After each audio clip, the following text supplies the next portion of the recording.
Hi welcome to our channel. அடிக்கிற வெயிலில் ஃப்ரெண்டை மீட் பண்ண போயிட்டு ஆளுக்கு ஒரு சர்பத்தை போட்டு ஷாப்பிங் போகலான்னு தான் கிளம்பியாச்சு. எங்கே போயிருக்கோன்னு பார்த்தோம்னா பள்ளிக்கரணையில் இருக்க ஜெயச்சந்திரன். நாங்கள் போன நேரம் பார்த்து சம்மர் ஹாலிடேஸ்னால செம்ம கூட்டமாக இருந்துச்சு.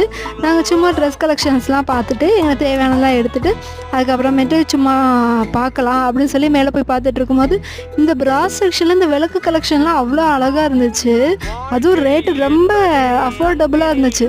இது நல்ல குவாலிட்டியாகவும் இருந்துச்சு. ரொம்ப லேஸாக இல்லாமல் கரெக்டான அந்த திக்னஸில் இருந்துச்சு. அதுக்கப்புறமேட்டு கொஞ்சம் திக்னஸ் கூட இருக்க மாதிரியான விளக்கெல்லாம் கொஞ்சம் ரேட் அதிகமாக தான் இருந்துச்சு. அதுவுமே அஃபோர்டபுளாக தான் இருந்துச்சு. மேக்ஸிமம் 60, 55 அந்த மாதிரி ரேஞ்சில் தான் எல்லா விளக்குமே இருந்துச்சு. எனக்கு ரொம்ப பிடிச்சிருந்தது. எல்லாத்தையும் ஒரு லுக் விட்டுட்டு பிளாஸ்டிக் செக்ஷன் போயாச்சு. அங்கே போய் இந்த ஆயில் டிஸ்பென்சர் அதுக்கப்புறம் டஸ்ட்பின்லாம் பார்த்துட்டு இருந்தோம். டிமார்ட்டை கம்பேர் பண்ணும்போது இங்கேயும் நிறையா வெரைட்டிஸ், அதுக்கப்புறம் ரேட்டு ரொம்பவே அஃபோர்டபுளாக இருந்துச்சு. உங்களுக்கு வேணும்னா ஜெயச்சந்திரனில் போய் வாங்கிக்கோங்க. வீடியோ பிடிச்சிருந்தா மறக்காமல் லைக் பண்ணிக்கோங்க.